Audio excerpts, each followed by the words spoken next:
dedicated to eastern and southern Kentucky. This is WYMT Mountain News Weekend Edition. Good evening and thanks for joining us tonight. I'm Macy Marie.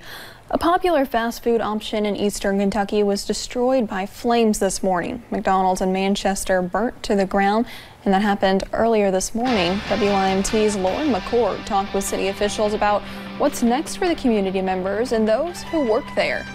Early Sunday morning, McDonald's began their day off as normal, starting the fryers, making the coffee, and baking the biscuits. Now that's probably one of the busiest restaurants in Manchester. But the usual routine was quickly interrupted. I got a text that McDonald's was on fire about 7. Fire departments arrived shortly after getting the call. When crews went into the restaurant, they realized it was a grease fire. When we went in, we initially tried to use foam on it, and that didn't help, so we just went to straight water. But once the flames reached the roof, it was too dangerous for them to go back in. And at that point, it just got too dangerous to keep crews inside, so we had to pull out. Luckily, everyone got out safe. Thankfully, they all got out. There was no injuries to any of the workers, no injuries to any of the firefighters on scene. Manchester city officials do tell me that the franchise owner of this McDonald's plans on rebuilding in the next couple months. And for the 40 employees who currently work there, The owner said he would take care of them, work them in other places till they got built bad. they will not be without a job. In Clay County, Lauren McCourt, WYMT Mountain News. Now, while crews were fighting the fire, one of the water lines did burst, causing some water outage issues for the Manchester Shopping Center nearby. The owner, Just Heinrich, released a statement today that in part read, "The location will be closed for the next several weeks. Our employees will be relocated to other restaurants. We encourage our patrons to visit our other locations that are nearby." The Perry County Sheriff's Office needs help identifying a suspect seen stealing from a local Dollar General. The store is located at the Coalfields Industrial Park. Deputies say this person, who you can see on your screen, stole cigarettes from the store early this morning. If you have any information about who that might be, you're asked to call the Perry County Sheriff's Office. Charges were dropped against a Kentucky high school principal accused of mishandling a student's allegations of sex abuse. Michael Solzinski is returning to his job at McCracken County High School after the last charge against him was dismissed. A Friday order dismissing a charge of failing to report child abuse said he cannot be held criminally liable in the case. And over in central Kentucky, Scott County deputies say one person is dead following a shooting this morning. The sheriff says the shooting followed an argument at the home. Authorities say the victim was shot by another family member. When investigators arrived, they found a man in his mid-40s who was fatally wounded. They have not released the name of that victim at this time.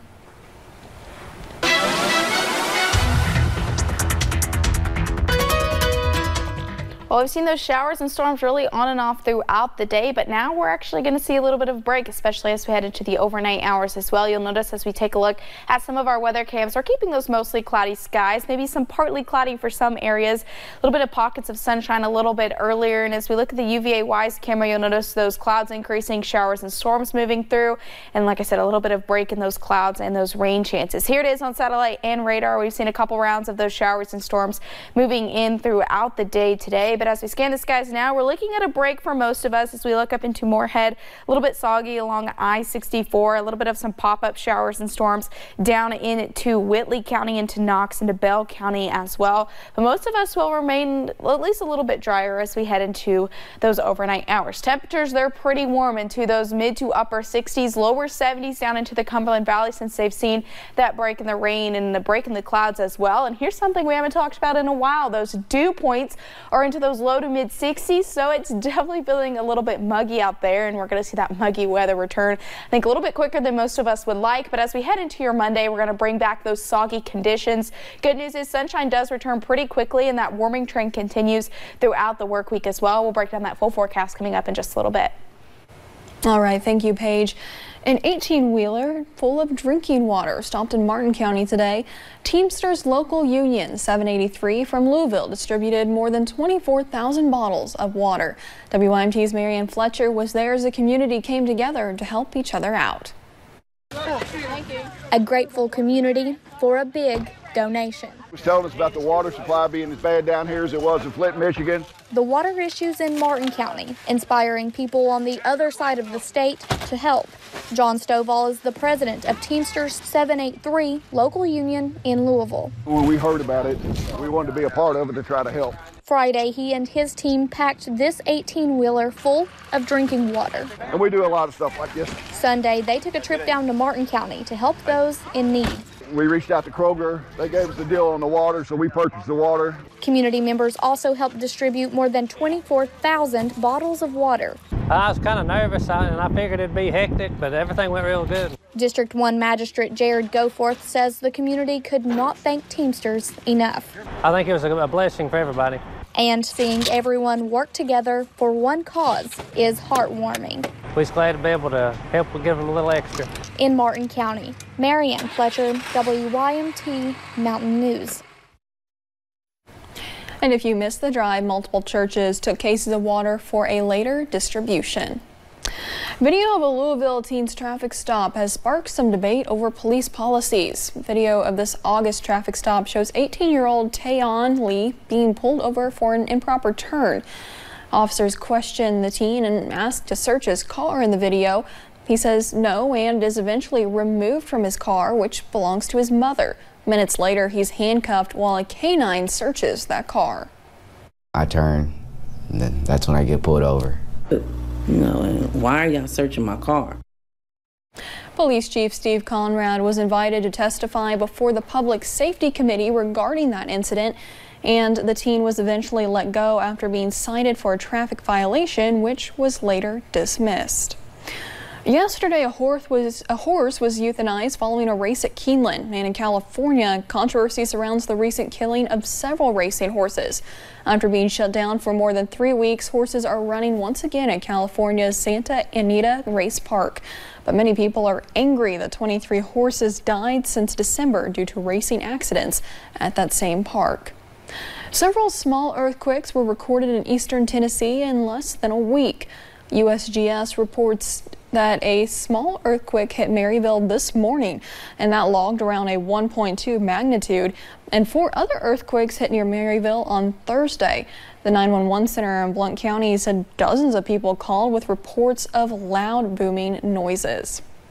Ohio's spring hunting season for wild turkeys begins this month. The state is divided into 2 wild turkey hunting zones, one in southern Ohio and the other one in the northeast region of the state. Hunting in the south zone is permitted April 22nd through May the 19th, with hunting in the northeast zone permitted April 19th through May 26th. State officials say the youth wild turkey season for those with valid youth hunting license will be held April 13th and April 14th. A popular Kentucky brewery is celebrating a big reopening this weekend. West 6 Brewing's farm in Frankfort is back open. They did close things down during the winter. The 120-acre farm gives people a chance to enjoy beer in the outdoors at the same time. And the timing is perfect because today, well, it's National Beer Day. The farm has a tap room, a hop yards, orchards, and hiking trails. And we really wanted to create an experience that was truly Kentucky, getting people outside, experiencing the land, experiencing beer, and realizing that beer is an agricultural product. It's hops, it's malts, it's yeast, it's water, and a lot of those products actually can be grown in Kentucky. If you want to check it out on a nicer day where it's not raining, you can visit the farm on weekends until the first week of November, so still plenty of time left. And still to come on Mountain News Weekend Edition, a tourist who was kidnapped in Uganda was found. Hear that story coming up next. And American Airlines is extending cancellations of the Boeing 737 MAX flights. We'll explain why. And we're seeing a break in the rain. Well, for now, we'll talk about a soggy Monday coming up in just a few minutes.